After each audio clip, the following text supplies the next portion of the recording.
we just two girls from LA. Hey, we just two girls from LA. Hey, we just two girls from LA.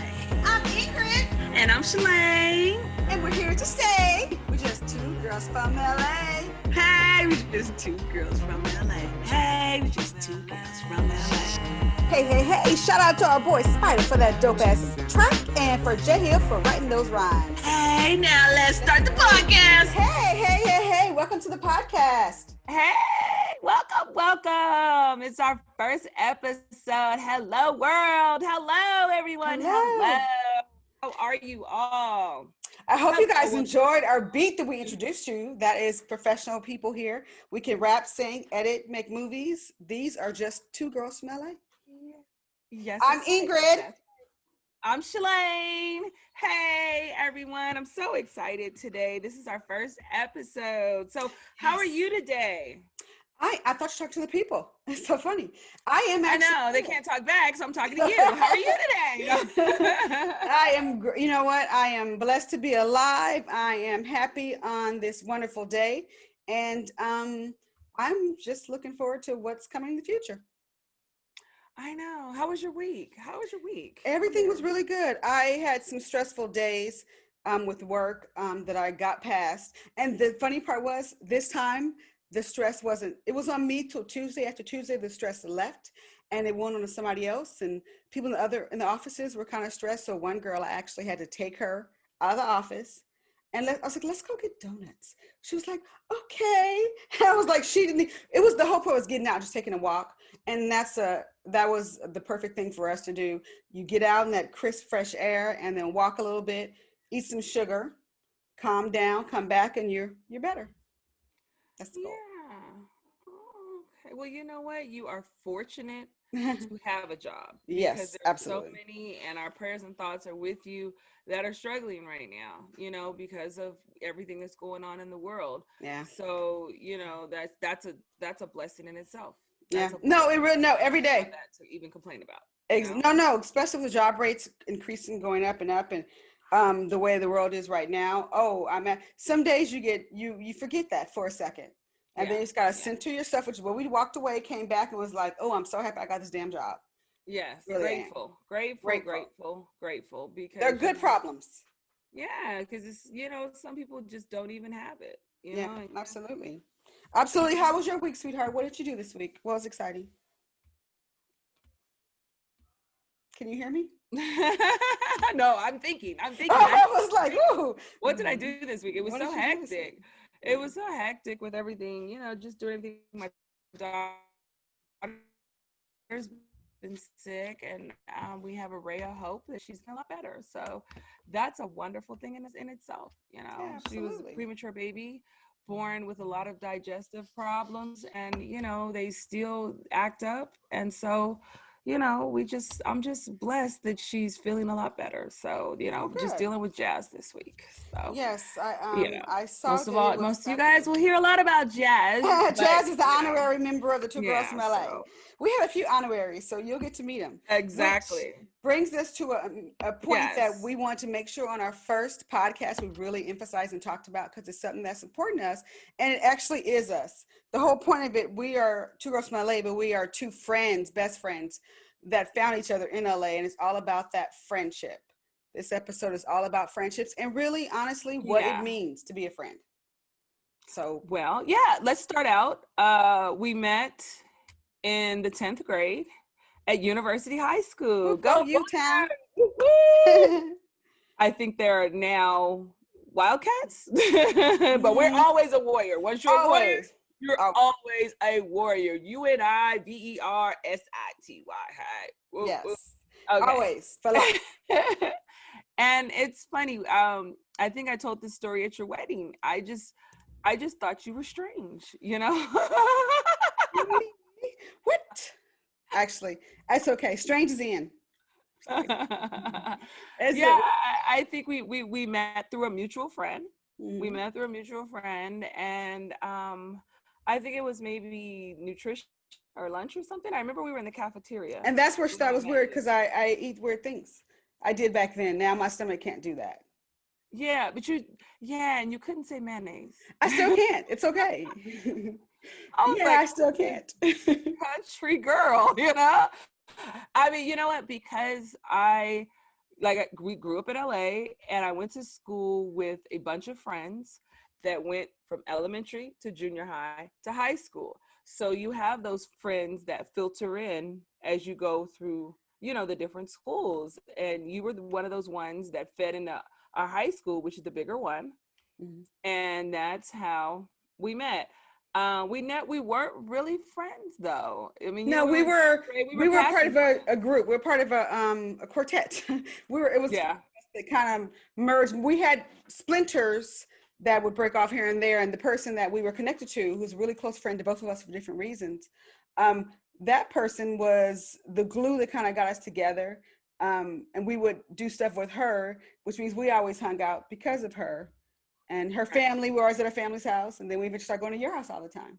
But right. yeah, But that was growth over 10th grade, 11th grade, and then I think 12th grade we became closer. yeah. No, 11th grade we were kind of close, and then 12th grade we really became friends, And where we were college, hanging where we out became best friends. and talking. And then after we graduated, that same friend was the one that bonded us.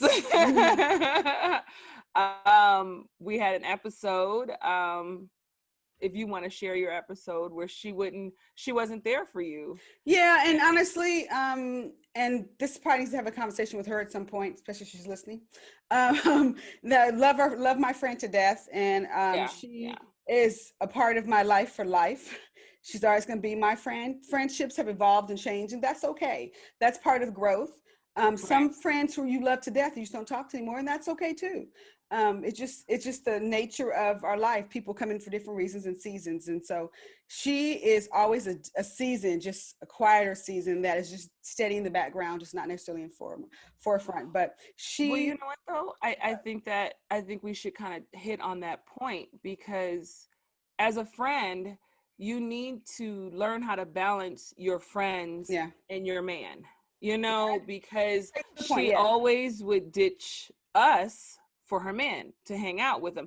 And I get it. We all do that. We all want to go hang out with our man sometimes, but if that's your friend, you should spend time with your friend, Yeah. and especially when your friend is going through some things, and that is a part of friendship.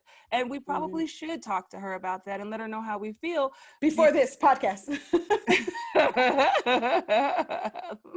Well, you know what? Oh, listen, this is how we're telling you. And I'm joking. Yeah, right. This is what happened. This is what happened, girl. Let me tell you how it went down. No, and because of her selfishness, and I gotta call a spade Well, a spade. yeah. I gotta No, call a spade a spade. honestly, yeah. Well, let me That's tell what you how made it happened. us Just friends. Yeah, it made us closer yeah, because when I needed you. Okay, so I'll give you a little background so you can just see this particular episode. So we were in we just graduated high school, so we yeah. were still in there. I was my first love. I was in love with a young man, and we were. Oh, and his friend was trying to talk to me and tell me what's Yes. going down. So we had a spy in the organization. He was in a fraternity, and so I was with him through my high school, and then when he pledged or whatever. Which, if you've been with anybody who pledges, it's definitely an experience to remember. It's definitely it was hard. So I wanted to make sure I supported him, so I was there, and I got close to his frat brothers because sometimes they would have to crash at our house because they couldn't go home, or they need to use my mom's car because they had to do some task for their big brother. But anyway, so I was in love, sprung the whole nine. Like, this is my first great love, and he'd kind of been distant from me, and we were supposed to do some event. This was 4th of July in like 1990, and we were supposed to go. My mom had got us tickets for 4th of July for the Rose Bowl, and we are supposed to go to some big 4th of July celebration at the Rose Bowl, and not the Rose Bowl, Hollywood Bowl. And so that night came and gone. I never heard from him. Nothing. Just didn't answer my calls. Like, I'm waiting. Nothing. And I was kind of like, I was obviously pissed, scared. What the hell? And so he was a little distant before that. And so I was with this friend, and we were shopping at the mall, and I see my friend at work at Nordstrom, and I'm saying hey, and she looks on her face was like, I need to talk to you. And I was like, my heart dropped. Literally, that's the first time my heart ever dropped like that, I think. And so she just kind of told me that she had saw Corey the night before, which another drop. Oh, I said his name, Corey. And so anyway, well, they know they are. And if you know, they've evolved and they're friends now. They're they're friends now. Yeah, we're friends now, of course. They've gotten past all this. Yeah, but anyway, so when she told me that she had saw him, I'm like, what the hell? I'm thinking he's cheating. I'm thinking about stuff. And so she was like, I saw him at a party, and we were talking. And he said he didn't know how to tell you that he wanted to break up. And so obviously, you don't understand. That was not her place. She was being messy right there. Whoever that was, she was being messy. And I think I know who that was. She was being messy. She was so anyway, but I'd rather her told me than someone who didn't know me. Yeah. And those, I've been in a situation with you maybe, but where you knew something and you're like, how do you tell somebody? Because one, how they're going to take it, and two, will they really, be receptive to it? So it's a hard situation. Yeah. Anyway, so I was with my girlfriend, and so I went upstairs to the car, and I'm throwing up in the parking lot on top of the mall because I'm physically sick. That's how much it hurt me.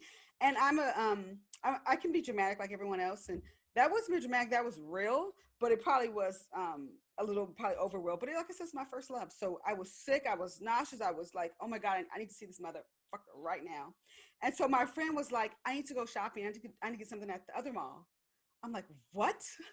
I'm finding this devastating news out, and I want to go kick his ass, find what the hell's going on, get answers. And she was like, no, once we go to the other mall, I'll drop you back off at home. You can do that. And so I go to the other mall, and she said, we can do that, or you can do that? I can do that. Oh, see, I this is new to me. I'm just hearing this. Sorry. Because I didn't come in until later that evening. And she got real. No, I just remember. So we went to the other mall, which was 30 minutes away from the mall we were at, but it was close to where my destination was and where we all lived. And I went to the mall, and she goes out and shopping. I'm too upset to stay, so I stay in the car, and I'm calling. He's not answering. I'm trying to find him. He's not answering. I'm just going 100 things going through my mind. My friend shops for like 45 minutes or an hour in the mall while I'm going through all this in the car by myself. I can't reach out to anybody. So she drops me off to get home, and I'm pissed at this. I'm pissed at her now because you knew I was feeling this way. And I've been through a lot of stuff with you and your man, and you attest to that. We all do because we're friends. And right then you should be like, oh my God, yes. Didn't we have to roll up? Yes, and I pulled out a because fake her man had a baby. Oh, yeah. Not to the baby's mama's house, but me and my fake gun. Yes. But you know what? It's good to have spies. Because remember what you call it told me? It was like, and she lived right there. Exactly. Here we go, knocking on the door. Because that's what we do. You roll up, especially when you were back then. We didn't know about. Now it's a lot crazier. You just don't roll up on people unless you really got a gun and you really prepared to die. And we was just prepared to be mad. That's all we was prepared to do that day. But anyway, so she yelling at somebody. We just gonna yell at you. Oh yeah, that's how we're gonna. I'm gonna yell. Oh, I can yell. I can roll my eyes and call you a bitch. But anyway, so I was so upset, and she went home, and I'm like, I'm talking to him. I'm like, oh no, we're gonna roll up. We're gonna find what the hell's going on. So I get in my car, and I go back to her again. And I said, hey, I want to go talk to him, and you say no. She says no, whatever reason. And I call and I go to Shalane's house. This is the part 2, I think. So that day, I think I went by myself, and I went to his house, and we talked. We talked for a long time, and there was a lot of things going on. He didn't know how to tell me, and that's why he went to my friend, so he can tell her to tell me, so we can have discussion then. But it saved him from having a discussion with me initially. So by then, I've went through all emotions, and I'm more calmer to talk about it. So we talked that night, probably all night. Then the next day I went home. I went back to his house next morning. We had another conversation. So we really thought and talked about it, and we were at a better place, honestly. And the point blank, he had pressure from his dad he should be more single and not so serious so early. And then he told me, I think the words was, he wanted to marry me because I was the love of his life, but he also wanted to make sure there was nothing else out there. I will never forget that. He wanted to make sure that I was the one. So he has to go test the waters to make sure I'm the one. And I'm like, this motherfucker has lost his mind. But back then, Nigette did not know how to handle it. So at that point, I was like, fine, we'll be friends always. Cause you're my best friend. I tell you everything. Mm-hmm. And so anyway, that was all said and done. Then we moved on, but we still kept in touch. So we still want to try to make something out of it. And I'm like, okay, we'll regroup and we'll start fresh. And we tried to go out again and build that back. And then Shalane heard from his frat brother that they were having a party and I probably should be there. He never told me about this party. So I'm like, word? Okay. That was a word we used back then. And then I went to my friend's house first. Vet. I went to her house, Vet. No, you went to my house. No, I went to her. Oh, we went to her house. You came to my house and picked me up because you were like, oh, no, we're going. You were close to me, and she was close to where they was going. So I went and got Yvette. I went and got you. It was like, Shalane, brief commercial. Wait, brief commercial. I had just had a baby, and I got up. Okay, I had just had a baby, and I got up because my friend needed me. And we weren't even as close as that. We were close, obviously. Yeah, we weren't as close as all that. Yeah, like you weren't my first choice always. This girl was, but you were one of my choices. But that night you were my first, and that showed me in hindsight. I had to be your choice because I told you. I told you about it. Too. But yes, but not just that. You can tell somebody about it and still back away. People do that all the time. They dip in, they be messy, they get this shit and walk away. So no, you didn't have to. So that was honestly one of the first things that solidified what we have now, which is a sisterhood. Not just a friendship, but sisterhood. And so I called you and you were like, oh, hey, let's go. Like me, I'd have been like, well, let me put my clothes on. What do I need? Right. Do I need to call my sister? Because, you had a sister and a sister who would, now we can fight together, but if someone talk about me, she ready to die. Like, or she ready to kill you. And we both had that same bond. So my sister's 9 years older than me, and she wanted to beat somebody up that wants to fight. My sister's ready. Always ready. My sister was at the school, but that's a whole other story. For another time. That's another time story. So she, we got you ready to roll. We went to her house, and she wouldn't go. Now I don't remember exactly why she wouldn't go. She said, "I'm tired." I don't feel like going. And she had plans with her man. Either the day before or the night, whatever it was, she was tired and said she wouldn't go. And we were like, "You're not gonna go?" And she said, "No, I'm tired," and got in the bed. And we were like, "Wow." And we were like, "Wow." And then really was 100 miles going. Like, I think we was that was the point. We connected more, and I knew I could count on you for anything. And honestly, that's the number one trait of a friend. They got to be able to count on you. And then we rolled out, and I think from then on, I couldn't count on her through thick and thin. Through stupid decisions and thick and thin, and then we make stupid decisions. We were and the funniest part, it was so funny though, because if anybody knows LA, if anybody knows LA, there was a big Kappa house on Crenshaw, and so we were trying to go back and forth. We were trying to drive past, mind you, in a car with no tinted windows, and her car was like orange, so it was like an undeniable car. And orange hatchback. So she's driving her car. And so she was like, you know what? I need to duck down and you drive.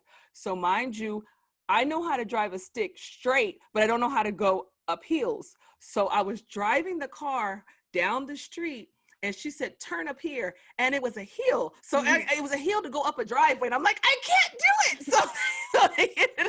So the people ended up seeing us. So Everybody we ended up just saying, because we ended up being stuck right in front of the house. And it's so funny because the car just was rolling back. So we had to park the car. She was like, forget it. Just stop the car, park it. Let's go in.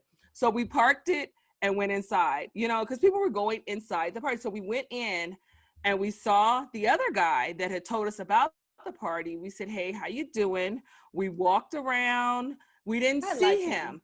So we had felt some kind of goodness that her boyfriend wasn't there. And we were like, well, you know what? Maybe this was just, us jumping the gun. Let's just leave. And dun, dun, dun, as we turned around to leave, he walked in with his arm around this